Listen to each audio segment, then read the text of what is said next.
The 27 suspected asylum seekers are believed to be Rohingya Muslims from Myanmar, also known as Burma. Australian authorities began the search yesterday after members of the group were spotted walking up a rugged road from Dolly Beach on Christmas Island's southeast coast. Christmas Island locals say the group survived on crabs and coconuts after their boat arrived on the island on Monday. Immigration Minister Scott Morrison has thanked those involved in the rescue process, but has highlighted the risks involved in taking a boat journey. And these 27 people who are now safe should count themselves extremely fortunate that they did not suffer a far worse fate. Anyone getting on a boat should not think that there is an Australian safety net waiting for them. If they get on one of these boats, they put their lives in the hands of people smugglers. And far too often we know how that can end in the most fatal of consequences. I'm sure that all Australians will be very pleased that there has been no loss of life on this occasion and all those 27 persons are now safe and accounted for. The Australian Greens are using the incident to pile pressure on the coalition over the strategy for trying to stop asylum seekers arriving in Australia by boat, known as Operation Sovereign Borders. The Greens immigration spokeswoman Sarah Hanson-Young says the fact that more information initially came from locals than from the government is an embarrassment. It really just shows what a sham this entire operation is. It is nothing more than a media strategy. There's obviously no proper patrolling. There is very little difference under Scott Morrison's leadership of what's going on here. It is more about shutting down the media and hoping that the story will go away.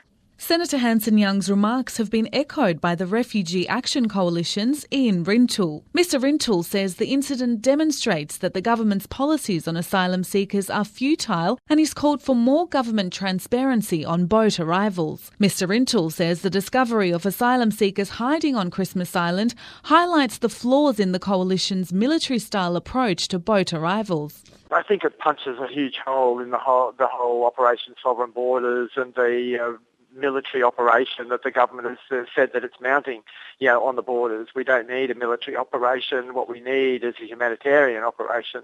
They couldn't find this group of Rohingya asylum seekers, and I think that says a lot about what the government is doing. But the Immigration Minister has defended the coalition's efforts to stop boat arrivals, pointing to an 80% reduction on arrivals since they've taken over from Labor. Scott Morrison insists the new government's approach has proven to be more successful than the previous Labor government's attempts.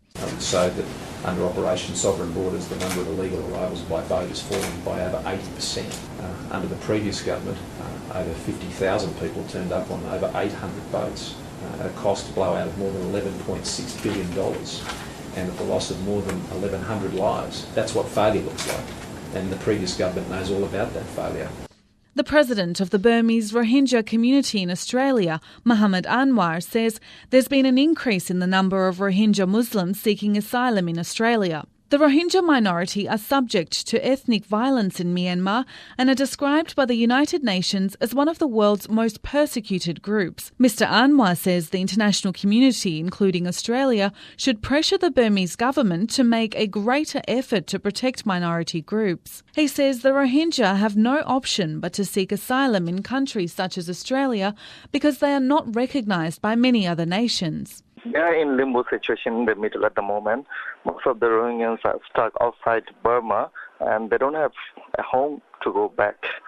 So what they can do is the best position for them is currently where they can at least have some legal status. At the moment, currently in Malaysia or Indonesia, they don't have also legal status.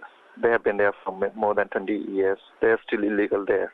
Although the government introduced a lot of policies, deterring from arriving here and sending them to Papua New Guinea or Nauru, but they still think that this is the best choice for them.